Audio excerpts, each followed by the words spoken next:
How many of you have hired someone, you know, that gal or guy that you thought would be just perfect, and then they don't work out? I can't tell you how many times in my 20 years of search we've been asked what makes the difference between a good or bad hire. And I will tell you, early on in my career, I don't know that I could have answered that question. Today, I know that we can help our clients choose great hires who fit their culture. Today's interviews are pretty typical.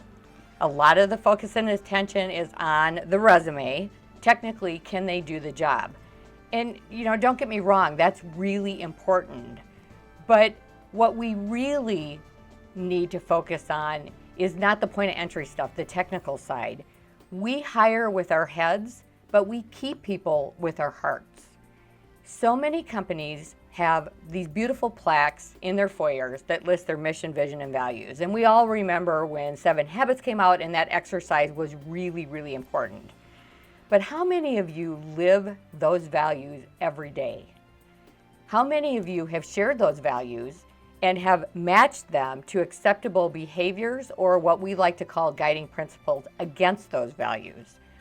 Not only how we interact with each other, employee to employee, but how you interact with your customers, how people interact with your vendors, basically every stakeholder that's a part of your business. Shared values are what create your culture. It is the heart of your company.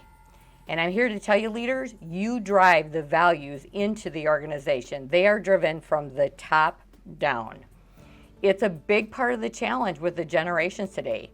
Our baby boomers value a strong work ethic. That's most of the leaders out there. We want people who will give us an honest day's work. Millennials value work-life balance and fun. It's a challenge, but we're going to talk more about that in an upcoming video. People leave companies because they don't align with the values. For example, if you're one who tells people during the interview when they first start that you value family first, but then your organization gets busy and you tell them they can't go to Johnny's ball game, that is a direct misalignment in values. Eventually, trust is broken and the people ultimately will leave. So, couple ideas of how to start building a great culture. Number 1, establish for your organization your top values. This will help you to not only hire people, but it'll help you to onboard them and train them over time and continue with those guiding principles.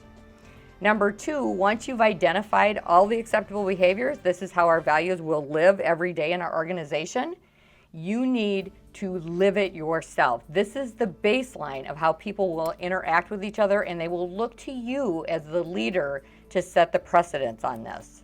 And then number 3, all the process stuff, interviews, hiring, onboarding, performance reviews, goal setting, career pathing, training, all of it becomes so much easier because everything is aligned with those guiding principles. It's the foundation of how your company and how your culture is built.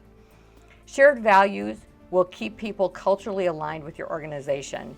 Your company will grow not just through innovative products, but it will grow through tenure of people.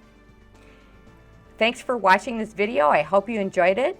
And certainly stay tuned. We have a lot of future videos coming up. If you have any questions on any of this work, certainly reach out to me via email. My email is sharon@ergsearch.com. Thanks again.